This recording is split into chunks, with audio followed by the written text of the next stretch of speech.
আচ্ছা, এখন লাইভে এলাম প্রয়োজন বলে। কোর্টের সামনে আছি, কোর্ট থেকে বেরালাম, বাড়ির দিকে যাব। তো যেতে যেতেই সংক্ষেপে বিষয়গুলো বলছি। যারা লাইভে জয়েন হবেন একটু শোনা যাচ্ছে কিনা বলবেন। দেখতে পাচ্ছেন বিধানসভা। লাইভে কেউ জয়েন হলে শেয়ার করবে আর বলবে শুনতে পাচ্ছে কিনা।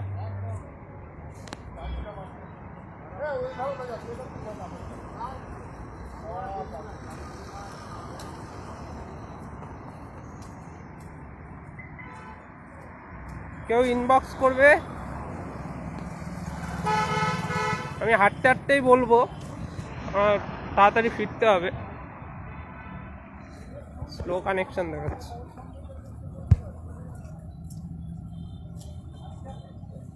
স্লো কানেকশন দেখাচ্ছে। একটু কেউ ইনবক্সে মেসেজ করুন শোনা গেলে।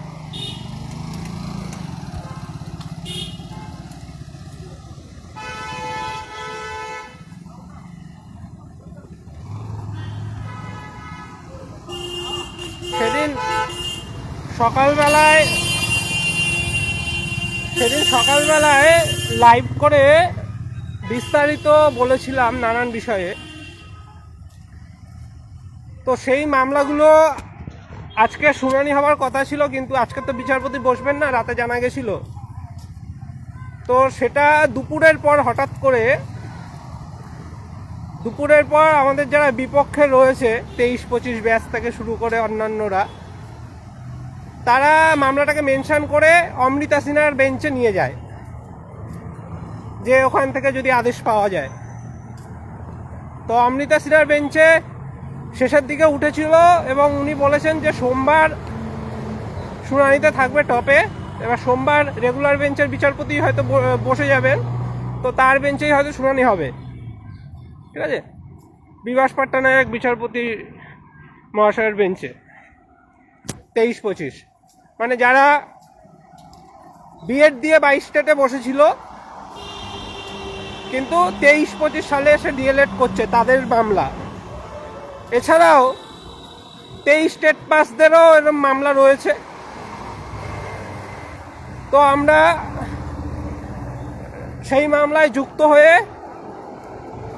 আমাদের বক্তব্য রাখবো, ফাঁকা মাঠে কাউকে ছাড়বো না। আজকেও সেই প্রসেস করতে এসেছিলাম। আপনারা শুধু পাশে থাকুন। এই 23-25কে কোনোভাবেই বসতে দেওয়া যাবে না। আর ওই যারা 23 স্টেট পাস রয়েছে এদের মধ্যে তাদের এই নিয়োগ তো ছাড়ুন, পরবর্তী নিয়োগেও কোনো যাতে বসতে না পারে 23-25 ব্যাচ, তার ব্যবস্থা করা হবে। আইন মেনেই সব হবে। এনসিটির নিয়ম, সুপ্রিম কোর্টের রায়, এগুলো মেনে আমাদের লড়াই চলবে। তারা অনেক উৎসাহ করবে, অনেক বাজে মন্তব্য করবে, তাতে আমাদের কিছু যায় আসে না। আমরা নিয়ম মতো সব হোক, এটাই চাই। আজকের ভেবেছিলাম যে শুনানি হলে সেখানেই বোর্ডের কি বক্তব্য রয়েছে সেটা বুঝতে পারবো। পর্ষদে তো আমরা আমাদের দাবি অনেক আগেই জানিয়েছিলাম। এবার পর্ষদ সেই মতো দাবিটা পেশ করে কিনা সেটাই আমাদের দেখার রয়েছে। তাই যাতে নিয়ম মেনে সব হয়, ভবিষ্যতে যাতে কোনো সমস্যা না হয়, সেটাই আমাদের দাবি আর কি। এনসিটি নিয়ম মেনে এরা টেট পাস করুক, এরা তারপরে নিয়োগে অংশগ্রহণ করুক ট্রেনিং করে, আমাদের কোনো অসুবিধা নেই। তাই যারা ভাবছে যে 2014 টেটের মতো 22 টেটটাকে বানাবে, যে বিএড দিয়ে যারা পাশ করেছিল, যে যবে খুশি ট্রেনিং করবো আর ঢুকে যাব, সেটা হতে দেওয়া যাবে না। এর জন্য আমরা সুপ্রিম কোর্ট পর্যন্ত লড়াই করেছিলাম। সুপ্রিম কোর্টে আমাদের কয়েক লক্ষ টাকা খরচ করেছি। তো এত সহজে ছাড়বো না। প্রত্যেকে জানো যে সুপ্রিম কোর্টে আমরা কেন গিয়েছিলাম, এর আগের দিন ডিটেলসে বলেছি, আজকে 2 লাইনে বলে দিচ্ছি। যে সুপ্রিম কোর্টে অল ইন্ডিয়া বেসিসে মামলা চলছিল, কোনো রাজ্যের যদি টেট পাস এরকম যেত যে আমি বিএড দিয়ে পাশ করে আছি, আমার সার্টিফিকেটটা ভ্যালিড রাখা হোক, ইন সার্ভিসদের মতো আমাদেরও ছাড় দেওয়া হোক, আমরা পরে ট্রেনিং করে নেবো ডিএলএড, তাহলে সুপ্রিম কোর্ট যদি ওদের কনসিডার করতো তাহলে কিন্তু আমাদের আর কিছু করার থাকতো না। তাই আমরা সুপ্রিম কোর্টে গিয়েছিলাম সেই মামলা শুনানিতে, এবং সিনিয়র অ্যাডভোকেট নিয়ে গিয়েছিলাম। দুবার শুনানি হয়েছে, আমরা ওখানে ছিলাম। সুপ্রিম কোর্টে শুনানি হয়ে যেটা রায় হয়েছিল প্রত্যেকে জানো, যে শুধুমাত্র ইন সার্ভিসদের ছাড় দিয়েছিল। তাও যে সমস্ত ইন সার্ভিসরা সাবজেক্ট টু আউটকাম ছিল কোনো কোর্টের দ্বারা তাদের ছাড় দেয়নি। তো সেখানে টেট প্রার্থীদের কোনোভাবেই ছাড় দেওয়া যাবে না। যারা 2018 সাল থেকে ওই বিএডের নোটিফিকেশনের দ্বারা বিভিন্ন প্রাইমারিতে পরীক্ষা দিয়েছে, টেট পরীক্ষা, সবারটা বাদ করতে হবে, কারণ সেটা তাদের ক্ষেত্রে রেট্রোস্পেক্টিভ, মানে 2018 থেকেই তারা বাদ, নোটিফিকেশন যবে হয়েছিল। এই দাবিটা আমাদের থাকবে।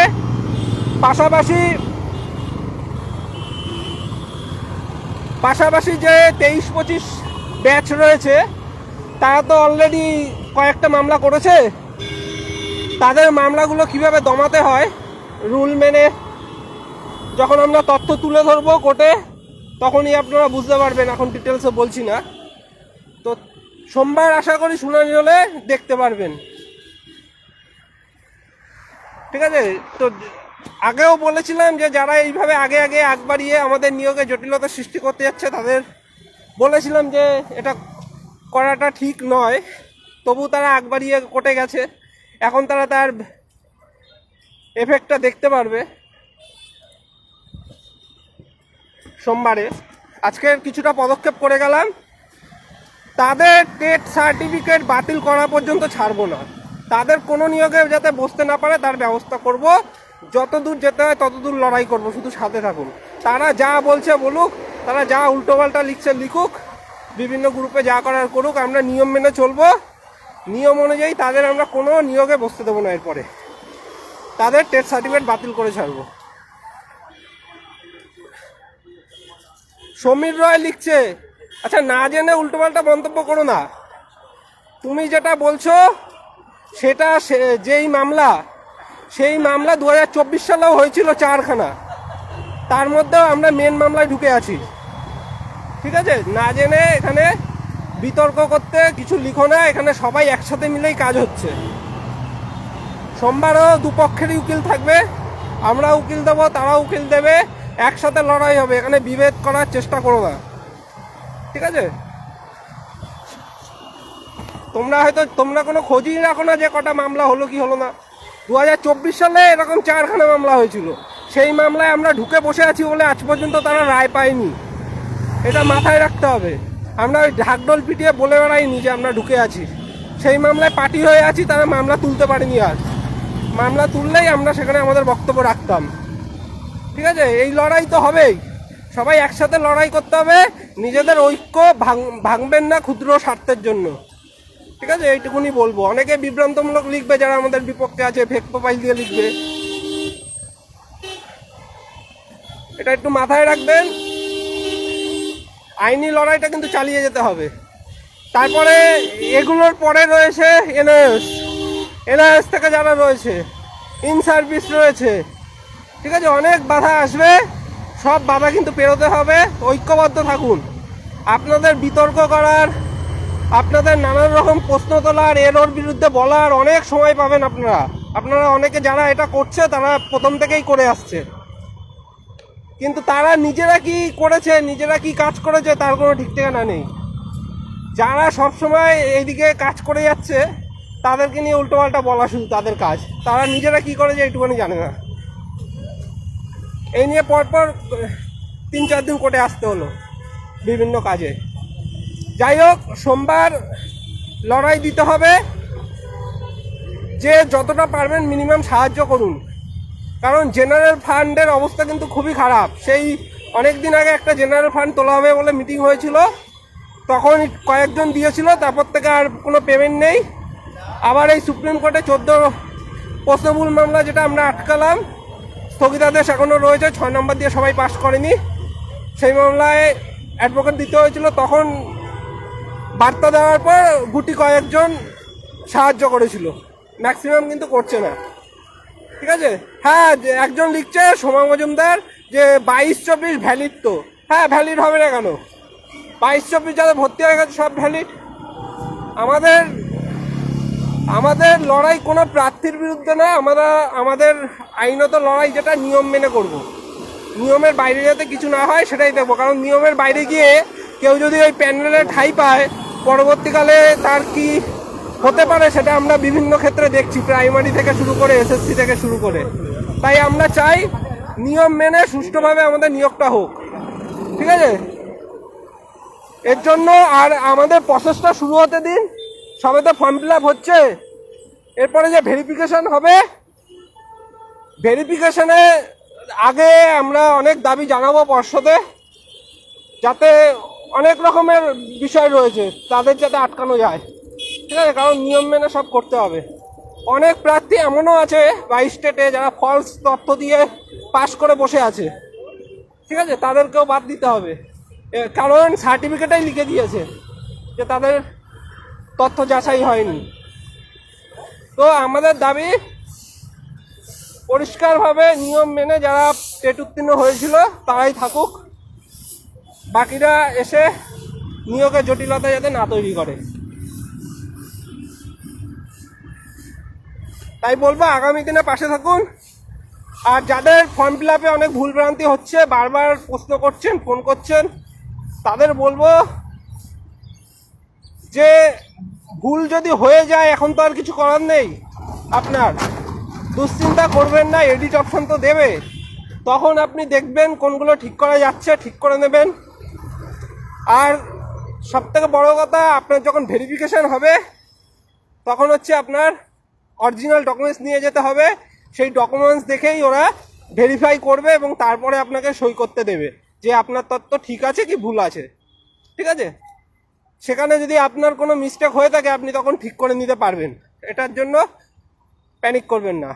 ওবিসি সার্টিফিকেট নিয়েও আগের দিন বলে দিয়েছি, যাদের এখন হাতে যেটা আছে ফর্ম ফিল আপের লাস্ট ডেট অবধি যদি নতুন সার্টিফিকেট না পান, পুরোনোটা দিয়েই করে দিন, পুরোনোটা রেখে দেবেন জেরক্স কপি। যখন ভেরিফিকেশান হবে, ইন্টারভিউ হবে, তখন নতুনটাও নিয়ে যাবেন, পুরোনোটাও নিয়ে যাবেন, ওরা কনসিডার করবে। ঠিক আছে, এটুকুনি বার্তা। প্রসেনজিৎদা বলছে রাস্তায় লাইভ করো না। হ্যাঁ ঠিক আছে, চলো আর কি বাড়ি যেতে হবে তাড়াতাড়ি, দেখি পড়াতে পারি কিনা, প্রত্যেক দিন ছুটি যাচ্ছে, হয়তো পারবো না, তাও দেখছি চেষ্টা করে, সেই জন্য হেঁটে হেঁটেই করছি। ঠিক আছে, এইটুখানি রইল, রাখছি।